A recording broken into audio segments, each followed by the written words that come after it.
नमस्कार और the deep dive में आपका स्वागत है। आज हम भारत के एक ऐसे विषय पर बात करने वाले हैं जो हम सबके जीवन से जुड़ा है, चाहे हम शहर में रहते हों या गांव में।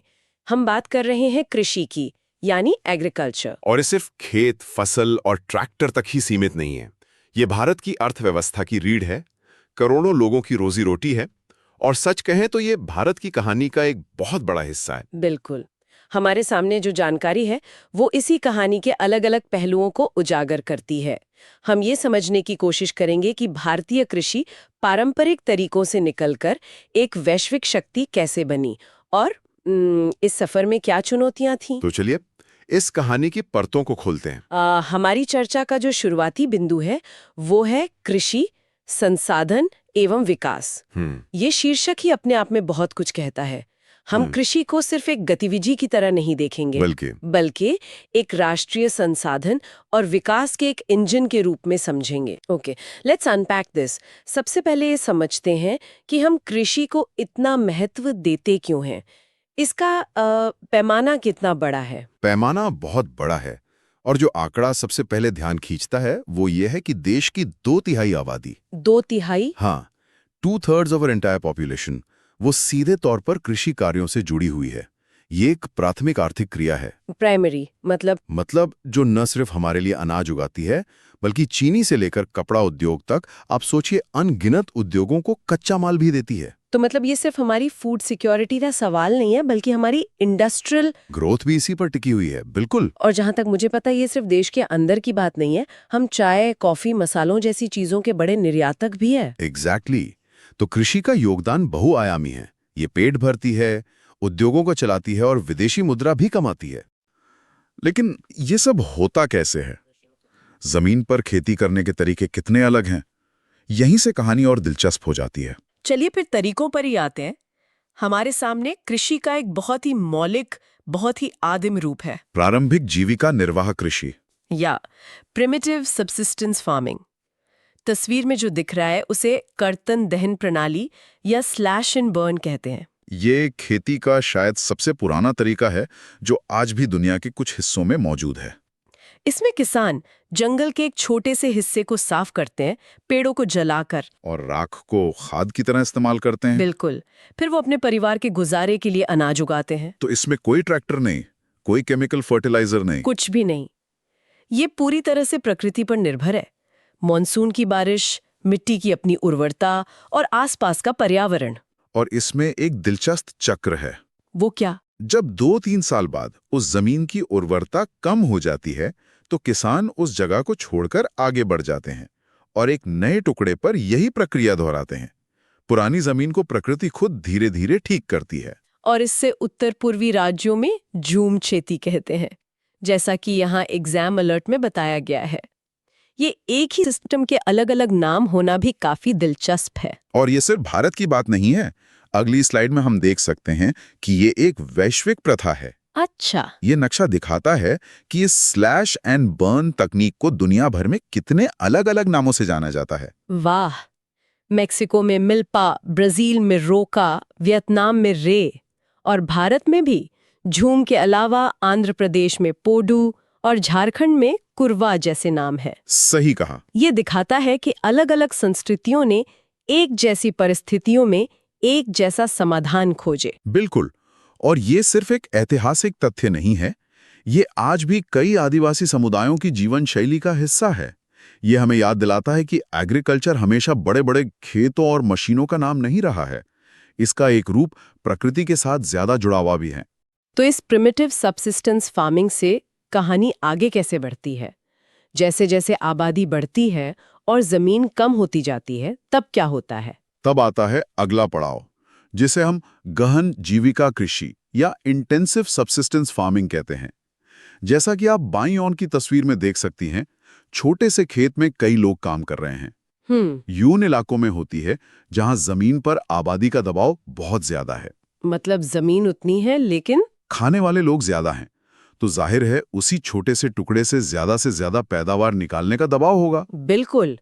इसीलिए ये बहुत श्रम प्रधान खेती है, वेरी लेबर इंटेंसिव। यहाँ जमीन के हर इंच का इस्तेमाल होता है और साल में कई फसलें उगाई जाती हैं। पर इसके ठीक उलट है वाणिज्यिक कृषि, कमर्शियल फार्मिंग। हाँ, दाईं ओर की तस्वीर में ट्रैक्टर दिख रहा है, खेत बहुत बड़े और व्यवस्थित हैं।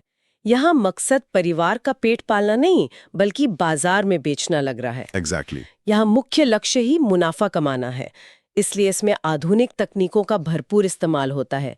ज्यादा पैदावार देने वाले बीज मतलब HYV सीड्स, रासायनिक उर्वरक, कीटनाशक और मशीनें। और इसी का एक बड़ा रूप है रोपण कृषि। हाँ, प्लांटेशन एग्रीकल्चर, जिसमें एक बहुत बड़े इलाके में एक ही फसल जैसे चाय, कॉफी या केले उगाए जाते हैं। तो हमने खेती के तरीके देखे, आदिम, गहन और वाणिज्यिक। हाँ। लेकिन भारत जैसे देश में जहां मौसम हर कुछ महीनों में बदलता है, ये फसलें उगाई कब जाती हैं, इसका भी तो कोई पैटर्न होगा। बिल्कुल, और भारत का कृषि कैलेंडर 3 मुख्य ऋतुओं या सीजन्स में बटा हुआ है, रबी, खरीफ और जायद। इसे समझना बहुत जरूरी है। खरीफ की फसलें मानसून के साथ शुरू होती हैं। इन्हें जून जुलाई में बोया जाता है और सितंबर अक्टूबर में काटा जाता है। चावल, मक्का, बाजरा जैसी फसलें जो पानी पर बहुत निर्भर करती हैं, वो खरीफ में आती हैं। और फिर सर्दियों में आती हैं रबी की फसलें। इन्हें अक्टूबर से दिसंबर के बीच बोया जाता है और गर्मियों की शुरुआत में अप्रैल से जून तक काटा जाता है। सही। इसमें गेहूं, चना, मटर, सरसों जैसी मुख्य फसलें हैं। और इन दोनों के बीच के गैप में उस छोटे से गर्मियों के मौसम में जायद की फसलें होती हैं। इसमें तरबूज, खरबूजे, खीरे जैसी पानी से भरपूर सब्जियां और चारे की फसलें उगाई जाती हैं। तो ये 3 ऋतुएं मिलकर पूरे साल का कृषि चक्र बनाती हैं। यहाँ एक एग्जाम अलर्ट में बताया गया है कि गन्ने की फसल को तैयार होने में लगभग 1 साल लग जाता है। ये सिर्फ एक रोचक तथ्य से ज्यादा है ना? इसका किसान के लिए क्या मतलब है? इसका मतलब बहुत गहरा है। इसका मतलब है कि किसान की जमीन और पूंजी वो पूरे 1 साल के लिए उस एक फसल में बन जाती है। अगर उस साल दाम गिरे या फसल खराब हुई तो उसके पास कोई दूसरा विकल्प नहीं होता। बिल्कुल, ये उसे गेहूं या चावल के किसान से कहीं ज्यादा आर्थिक रूप से संवेदनशील और कर्ज के प्रति असुरक्षित बना देता है। ये एक बेहतरीन इंसाइट है। चलिए आप कुछ मुख्य फसलों पर गहराई से नजर डालते हैं। शुरुआत करते हैं चावल से, जो भारत के ज्यादातर लोगों का मुख्य भोजन है। बिल्कुल। भारत चीन के बाद दुनिया का दूसरा सबसे बड़ा चावल उत्पादक है। जैसा हमने अभी बात की, ये एक खरीफ फसल है जिसे ज्यादा तापमान, 25 डिग्री सी से ऊपर और ज्यादा नमी की जरूरत होती है। मतलब बारिश। हाँ, इसे 100 सेंटीमीटर से ज्यादा बारिश चाहिए और जहां बारिश कम होती है वहां नहरों और ट्यूबवेल से सिंचाई जरूरी हो जाती है। और अगर चावल भारत के पूर्वी और दक्षिणी हिस्से का राजा है, तो उत्तर और उत्तर पश्चिम भारत का बादशाह गेहूं है। सही। देश की दूसरी सबसे महत्वपूर्ण खाद्यान्न फसल। और ये एक रबी की फसल है। तो इसकी जरूरतें चावल से बिल्कुल अलग हैं। इसे बोते समय ठंडी और शांत ऋतु चाहिए, लेकिन पकते समय खिली हुई धूप। बारिश भी 50 से 75 सेंटीमीटर ही काफी है, यानी चावल से काफी कम। इसके 2 मुख्य क्षेत्र हैं, उत्तर पश्चिम का गंगा सतलुज का मैदान और दक्कन का काली मिट्टी वाला प्रदेश। चावल और गेहूं तो हो गए, लेकिन भारत की थाली इनके बिना अधूरी है। हम बात कर रहे हैं मोटे अनाज यानी मिलेट्स की। ज्वार, बाजरा, रागी। इन्हें अक्सर कोर्स ग्रेन्स कहा जाता रहा है। हाँ, लेकिन ये नाम इनके साथ थोड़ा अन्याय करता है। ये पोषक तत्वों का खजाना है। They're nutritional powerhouses। जैसे रागी में लोहा, कैल्शियम और दूसरे सूक्ष्म पोषक तत्व भरपूर मात्रा में होते हैं। अच्छा। और इनकी सबसे बड़ी खासियत है कि ये बहुत कम पानी और खराब जमीन में भी उग जाते हैं। तो आज के समय में ये बहुत रेलेवेंट हो जाते हैं। बिल्कुल, आज जब हम क्लाइमेट चेंज और पानी की कमी की बात कर रहे हैं, तो मिलेट्स भविष्य के सुपरफूड के तौर पर देखे जा रहे हैं। और इसी श्रेणी में मक्का भी है, जो इंसान के भोजन और पशुओं के चारे दोनों के काम आता है।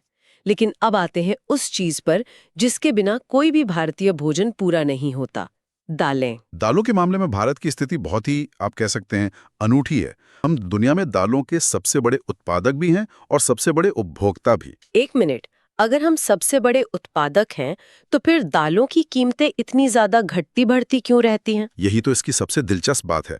सबसे बड़े उत्पादक होने के बावजूद हमारा उत्पादन हमारी खपत से बस थोड़ा ही ज्यादा या कभी-कभी कम होता है। अच्छा। हमारी विशाल शाकाहारी आबादी की प्रोटीन की जरूरत इतनी ज्यादा है कि हम लगभग पूरा उत्पादन खुद ही खा जाते हैं। इसका मतलब है कि फसल में जरा सी भी कमी आने पर हमें आयात करना पड़ता है और घरेलू कीमतें आसमान छूने लगती। हम हमेशा एक बहुत ही नाजुक संतुलन पर चलते हैं। ये तो वाकई एक इकोनॉमिक टेंशन है। और जमीन के लिए भी दालें बहुत फायदेमंद हैं। सबसे ज्यादा। अरहर को छोड़कर बाकी सभी दालें फलीदार फसलें होने के कारण हवा से नाइट्रोजन लेकर जमीन को उपजाऊ बनाती हैं। ये प्राकृतिक फर्टिलाइजर का काम करती हैं। इसलिए किसान इन्हें अक्सर दूसरी फसलों के साथ रोटेशन में बोते हैं, ताकि मिट्टी की सेहत बनी रहे। बिल्कुल।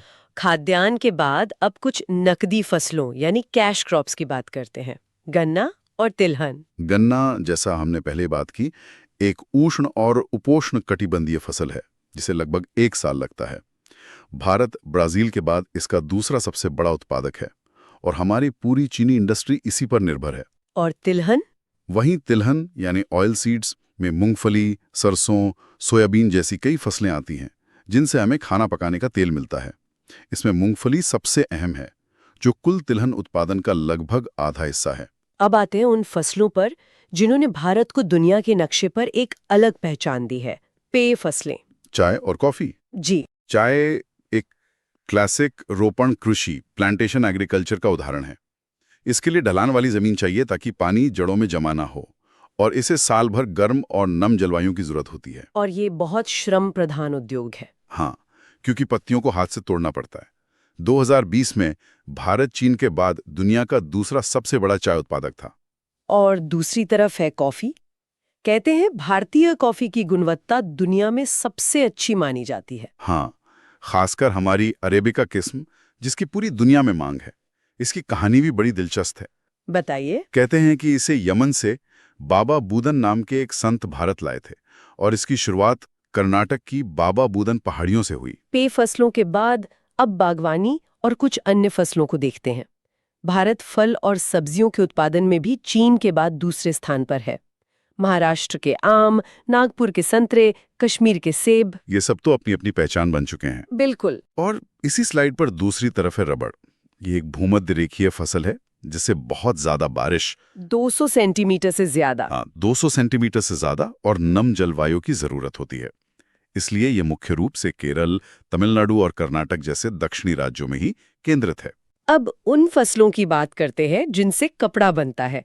रेशेदार फसलें, कपास, जूट, सन और प्राकृतिक रेशम।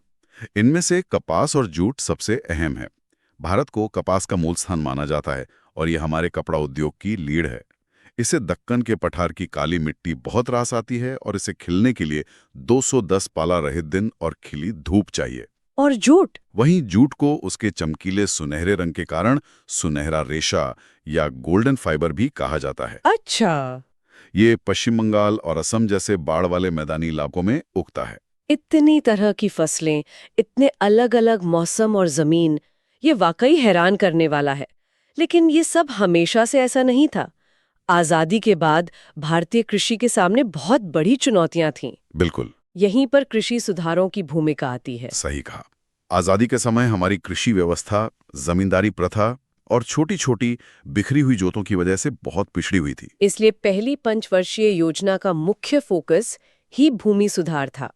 इसमें जमींदारी प्रथा को खत्म करना और चकबंदी जैसे कदम शामिल थे। ये चकबंदी असल में है क्या? इसका एक आम किसान के लिए क्या मतलब था? इसका मतलब बहुत क्रांतिकारी था।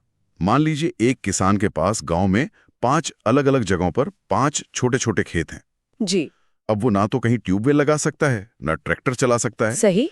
चकबंदी का मतलब था कि सरकार उन 5 बिखरे हुए खेतों के बदले उसे एक ही जगह पर उतना ही बड़ा एक खेत दे देगी। इससे खेती करना ज्यादा आसान और किफायती हो गया। बिल्कुल। लेकिन इन शुरुआती सुधारों का असर बहुत धीमा रहा। असली बदलाव तो बाद में आया, 1960s और 70s में। हाँ, जब भारत अनाज की भारी कमी से जूझ रहा था, तब हरित क्रांति या ग्रीन रेवोल्यूशन की शुरुआत हुई। ये सिर्फ एक नारा नहीं था, ये एक पूरा पैकेज था। ज्यादा पैदावार देने वाले बीज, रासायनिक खाद और सिंचाई का एक साथ इस्तेमाल। इसने भारत को अकाल से तो बचा लिया और हमें अनाज में आत्मनिर्भर बना दिया। लेकिन इसकी एक कीमत भी चुकानी पड़े, है ना? हाँ, आज हम पंजाब जैसे राज्यों में जमीन के नीचे पानी के स्तर का गिरना और मिट्टी की सेहत खराब होने जैसी समस्याएं सुनते हैं, जो उसी दौर की देन है। आपने बिल्कुल सही पकड़ा। ये उस क्रांति का दूसरा पहलू है जिसके साथ हम आज भी जूझ रहे हैं। और हाल के दशकों में सुधारों का फोकस बदला है। अब जोर किसानों को वित्तीय सुरक्षा देने पर है। जैसे किसान क्रेडिट कार्ड। हाँ, केसीसी जैसी योजनाएं किसानों को साहूकारों के चंगुल से निकालकर बैंकों से सस्ता और आसान कर्ज दिलाने के लिए हैं। वहीं व्यक्तिगत दुर्घटना बीमा योजना या PIS जैसी स्कीमें खेती के जोखिम को कम करने की कोशिश करती हैं। तो आज हमने भारत की कृषि व्यवस्था की एक व्यापक तस्वीर देखी। हमने इसकी शुरुआत देश की अर्थव्यवस्था में इसके महत्व को समझने से की, जहां 2/3 आबादी इससे जुड़ी है। फिर हमने खेती के अलग-अलग तरीकों को देखा, आदिम झूम खेती से लेकर आधुनिक वाणिज्यिक खेती तक। हमने समझा कि कैसे बढ़ती आबादी ने खेती को श्रम प्रधान बना दिया। हमने रबी, खरीफ और जायद के मौसमी चक्र को समझा और चावल, गेहूं जैसी मुख्य फसलों से लेकर दालों के अनूठे आर्थिक संतुलन और कपास और चाय जैसी नकदी फसलों की जरूरतों को जाना। और अंत में हमने आज़ादी के बाद हुए सुधारों के सफर को देखा, जमींदारी उन्मूलन और चकबंदी से लेकर हरित क्रांति के दोधारी असर तक, और आज के दौर में किसानों को वित्तीय सुरक्षा देने की कोशिशों तक। ये लगातार विकसित होती एक कहानी है। हमने कृषि के प्रकार, फसलें और सुधारों को देखा।